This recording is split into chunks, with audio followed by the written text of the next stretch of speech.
Welcome to Red Door Conversations, Real Talk and Realty. I'm Marla Lewis. I'm here with my co-host, Tana Young. Good morning, guys. Hello. How's it going, Tana? It's going great. Good. And then we have the lovely Lisa White. Good morning, beautiful. How are you? I'm doing well. How are you? Girl, we're doing good over here. All right now. And then we have the Killing Them Softly, Kimberly Dixon Douglas. What's going on, Hey Kim? there, hey there.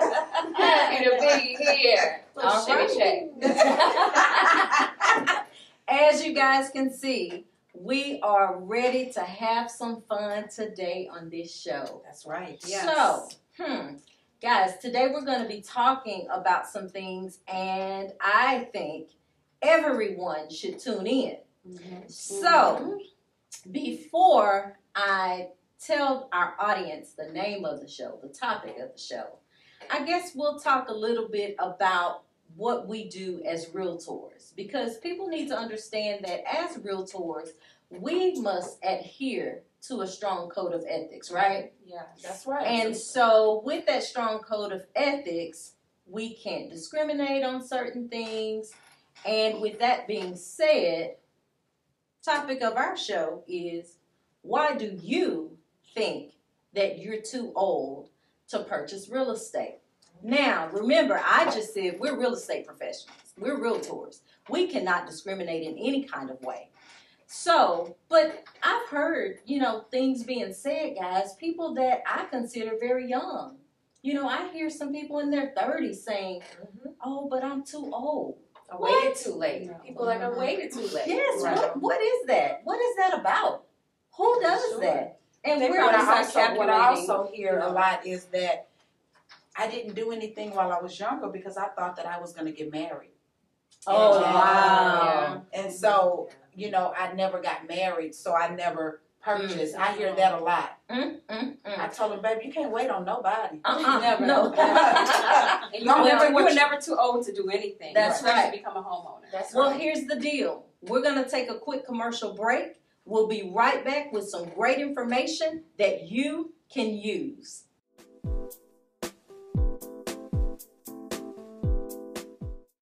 Thanks for staying with us. You are watching Red Door Conversations, Real Talk and Realty. Before the commercial break, we asked the question, why do you think you're too old to purchase real estate? So, in order to get some, get down dirty and dig into this conversation, we've invited a special guest to talk about it with us today. Our guest has been in the mortgage industry for 18 years now. He is one of the best in the business, and his name is Glenn Reeves. We'd like to go ahead and begin talking about this so that you can get your questions answered and make sure that you have some answers so that when you're talking to friends, when you're talking to family members, you can also educate them with this information. Glenn, thanks for being with us today. How are you? Hi, I'm so glad to be here.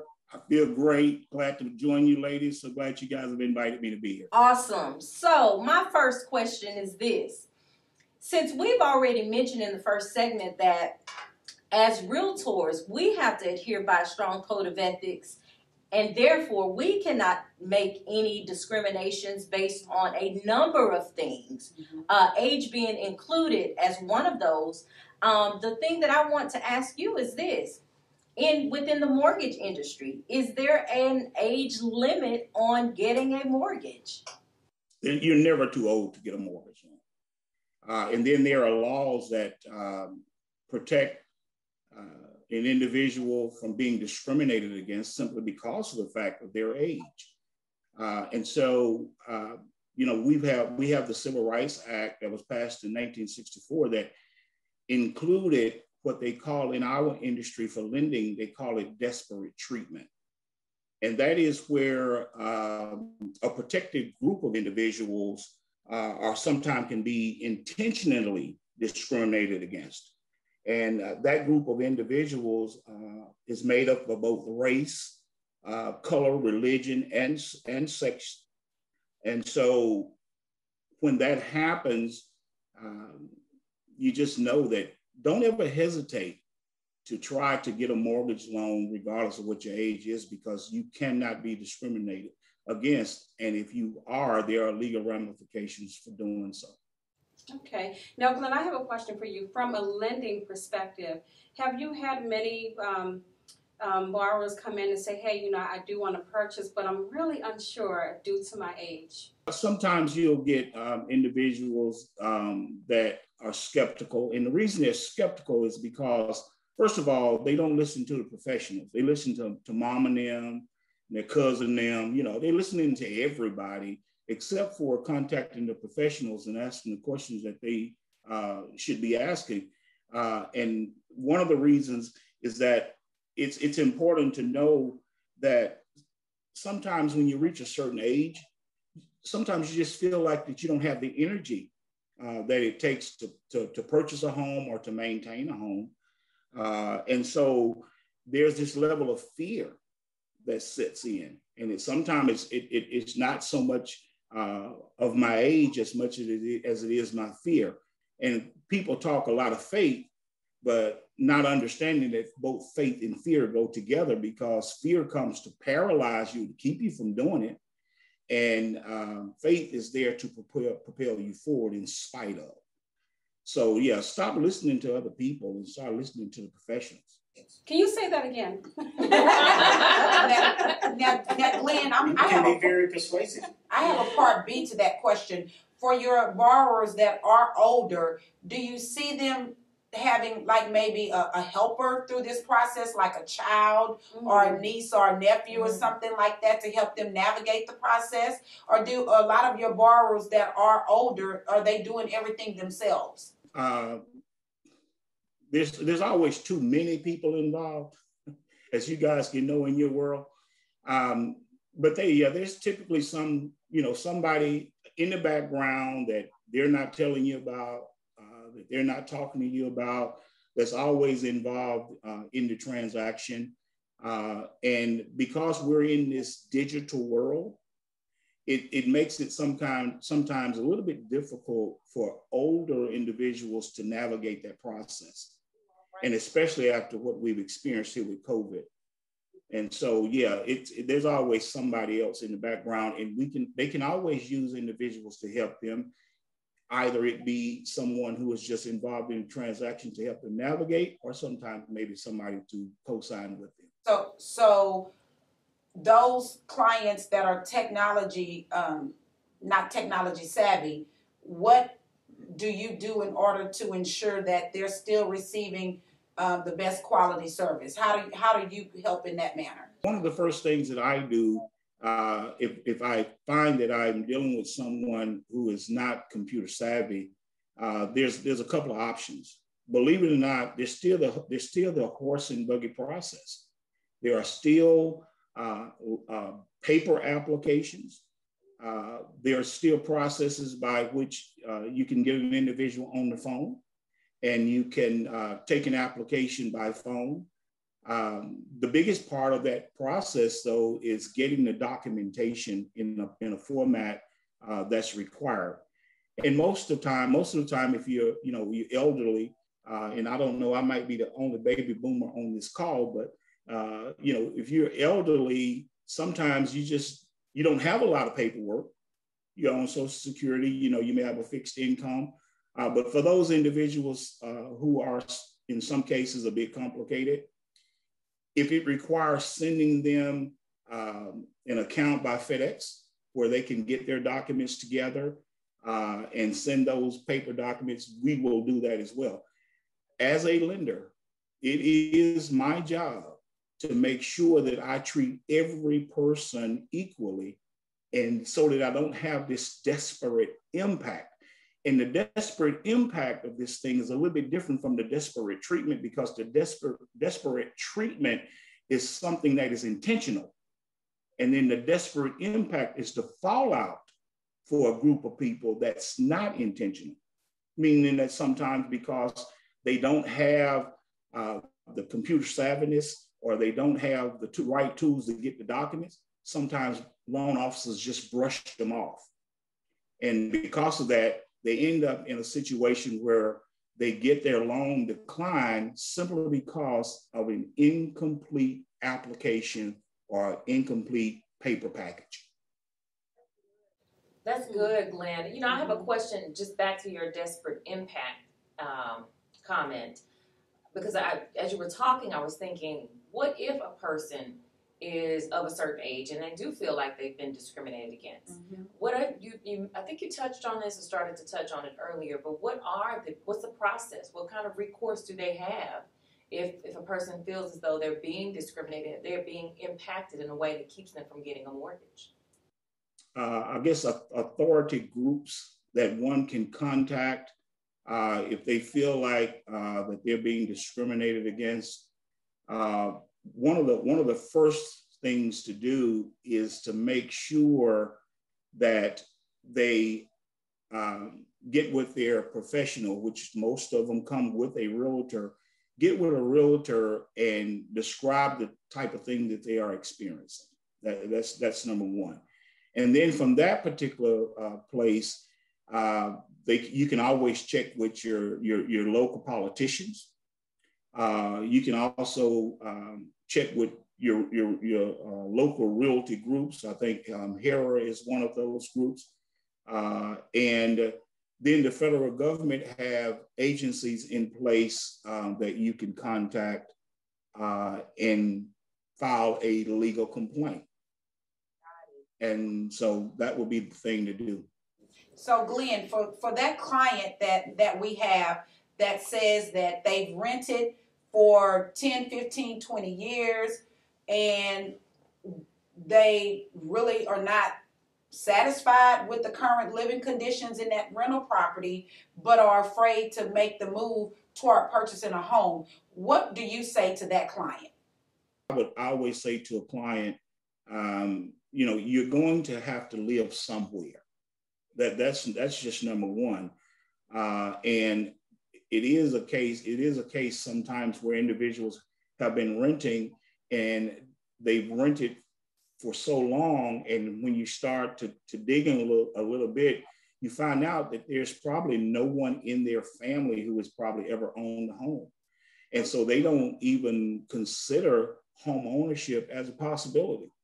And so we have to first build such a rapport with them that we get them thinking differently, so that we start to sharing with them about wealth instead of living in someone else's rundown shack or some living condition that's not appropriate. We talk to them about, what do you think it looked like if you were the owner of your own place, which allows you the opportunity to put your heart and soul into it and take care of it. And then you're able to pass it on as part of your estate to your children's children.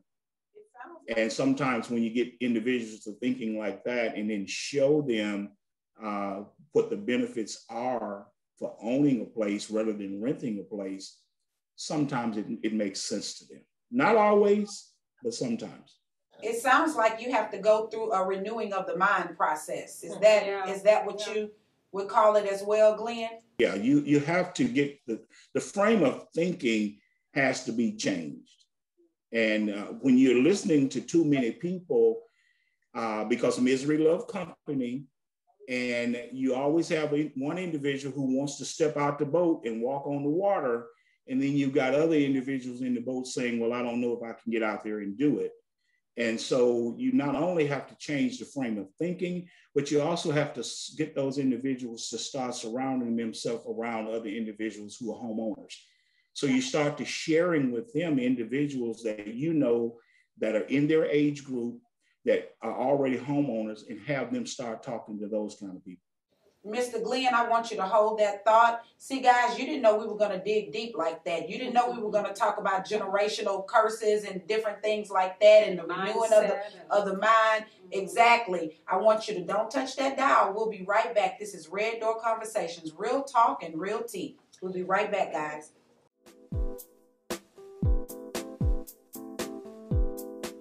We are back, guys. This is Red Door Conversations, real talk and real tea. We're sitting here with the with the incomparable Mr. Glenn Reeves.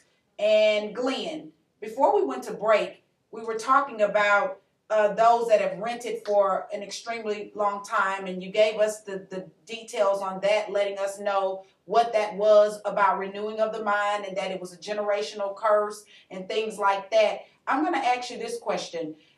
When is it too old to purchase? When do when someone feels like they're too old to purchase, what do you tell them, or what are they missing, so to speak? Because, and we're not talking about senior citizens or anything like that. Right. We're talking about people that are 30, 35, 40 years old. We all at this table have gotten those individuals that feel they are too old. And so what do you tell that person? What are they missing? First, one of the first things I do is I turn on my psychology cap, because I want to know what their thinking is, and not to alienate men from the conversation, but especially when I start talking to a 35 to 40-year-old female, I will ask them simple questions to kind of break the ice and say, are you trying to equate purchasing a home to having a baby? They're not the same thing. There is no point in place where you get outside of that realm to be able to carry the process of purchasing a home as it would be carrying a baby. So I try to get to a place where I want to understand what their mentality is. And so I'll even ask questions like, are there any individuals in your family that have a home? What's been your thinking about home ownership? And what I have found is that individuals haven't put any thought into it. They've just reached this thing that goes on in society that everything has an age time frame, and it does not. There is no such thing as there is an age blockage. So we have to get to the place where we understand who we're dealing with and what kind of cultural background they come from, and try to understand what their pathology is. Wow.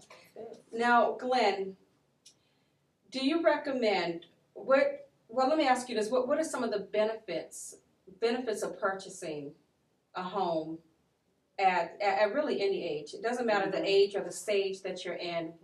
Tell us what are the benefits of home ownership? One of the major benefits that is even spoken in as far as citizenship is concerned, individuals feel like they have a piece of the pie. They have arrived and reached this American plateau of owning a home, something I can call my own. And when you have never had anything that belonged to you, sometimes someone has to explain to you the benefits of having it. No one goes into just waking up one day, I want to own a home. They have to be around like-minded people so that they can understand the benefit. Now, it used to be great to say I'm a homeowner when we had all of these tax breaks. And since the tax breaks have changed, most of the time, individuals now feel like, well, why should I own a home? The number one thing is that you are establishing and you are building wealth. In this country, and especially our African-American individuals, we don't talk about wealth. We talk about riches. And because of that, statistic is showing us now that the amount of wealth that we have today is equal to the amount of wealth that we had in 1942, simply because we have become spenders and not consumers. I mean, we are consumers and we're spending and we're not holding on to anything. So we have individuals that are making more money than we've ever made. We have more individuals that are billionaires and millionaires in our communities, in our culture, but no one is buying homes and building and land and owning businesses. They are spending buying tennis shoes and dripping with gold and gold teeth and everything else. And we don't have any wealth. All we have is riches. And home ownership is part of wealth. I was just about to say, let me say this before we move forward. Real estate is how we can bridge that gap. Right. That wealth gap. Absolutely. That you know, because it's the best, it's the most effective way. Right. Because if you remember last season when we were discussing The Color of Law by Richard Rothstein, they took advantage of African Americans, and so that is how they received the favorable lending practices and the interest rates, and everything was given to them, and we were given the bad loans. Yeah. And so that is how they got ahead. In the U.S. Census of 2020, we were at 43.7%, and they were at 73% of home ownership. Yes. And what, you know, something else people don't realize is when you own a home, if you have equity in that house, you can use that equity for almost all anything, kinds of you know. Yes. So You know, real estate. What we need you guys we to definitely know, need to bridge that gap. that is how you bridge the gap. If we don't acquire real estate, then we're going to stay at a disadvantage. Absolutely. I'm sorry about that. No, You had to get it out. So Yes. It is the fastest way to bring about wealth in your family. Yes. And think about this: if you're thinking about wealth, wealthy people do what? You're not finding wealthy people who rent for eternity. No. It's not a pathway to building any wealth. It's not a pathway to, someone said this earlier, to leaving 1%. anything, or to the 1%. If the you're 1%, striving to get into the 1%, right? Right. So That's correct. this is a great topic. Now, the house you're renting, that person may be in the 1%.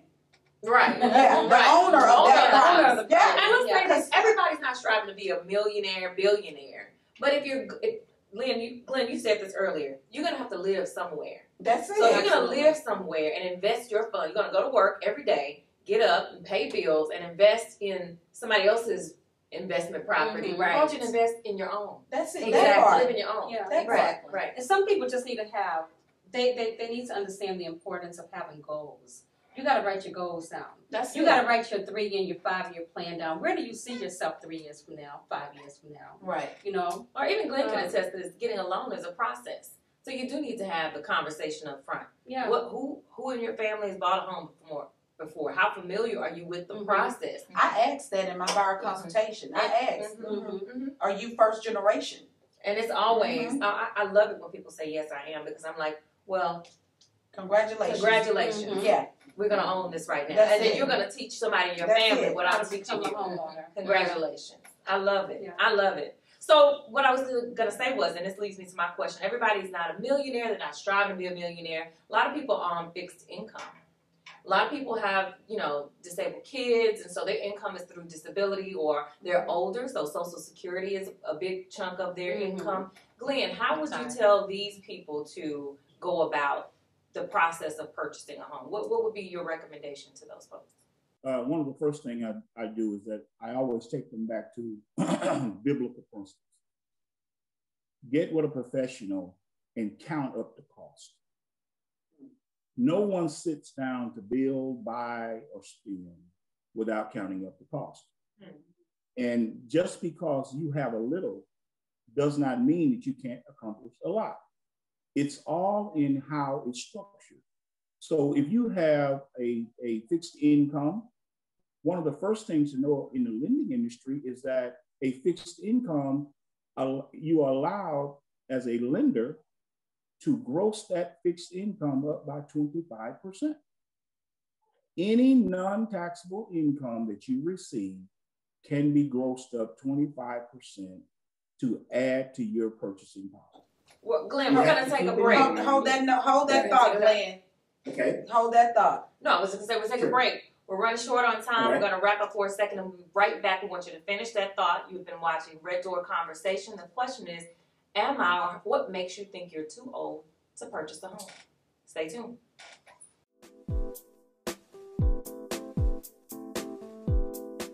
All right, welcome back to Red Door Conversations, Real Talk and Real Tea. This has been a good show. Unfortunately, at the end of the show, we're having to wrap up. But before we left off for a commercial break, Lynn, you were talking about how you were giving the audience some information about how they could go about purchasing a home on a fixed income. And I want you to finish that thought before we end the show. And we were talking about how fixed income, anything that is non-taxable, can be grossed up. Grossed up 25%. And so you count up the cost to make sure that you can afford it, and you sit down with the professionals so that they can guide you through that. Because one thing for sure is that your income is fixed. You might get a small increase, at the beginning of every year, but taxes and insurances are going to go up. But there are some advantages, because if you are over 65, there's exemptions for your taxes, and there's also homestead exemptions if you are owning your primary home. And so that is what I think you should consider. Consider the cost, but don't run away simply because you think you don't make enough money. That's good, Glenn. Good information. Thank you. Very good. Excellent. So, like I'm saying, we're going to have to wrap up the show and leave it there. Glenn, thank you so much for spending some time with us today. We have really enjoyed this conversation. Right, ladies? Hasn't it been Absolutely. wonderful? Yes.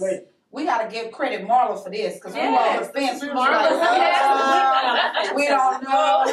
But girl, you worked it out. Get it, Marla. And guys, I want to say this. I think all of us, I know Marla and I do, we have actually we work with Glenn. You guys do too, right? Or have at least. I've not closed any loans. Hands down, best lender ever. Okay, I'm just saying. You're just saying, huh? I'm just saying. I'll send you money for that. Yes. So again, Glenn is amazing. He walks the walk. He doesn't just talk the talk, and he's with it. He locks arms with the client and helps them understand the process from start to finish. And so it has been a pleasure in my experience working with Glenn. We anticipate that we'll work with him again, and I invite you to do the same. So his information should be on the screen there. Reach out to Glenn if you are interested in getting a home mortgage. This is a wrap. Red Door Conversations. We've been asking and answering questions about whether you are too old to purchase, and that answer is no. Until next time, we'll see you later. Bye-bye.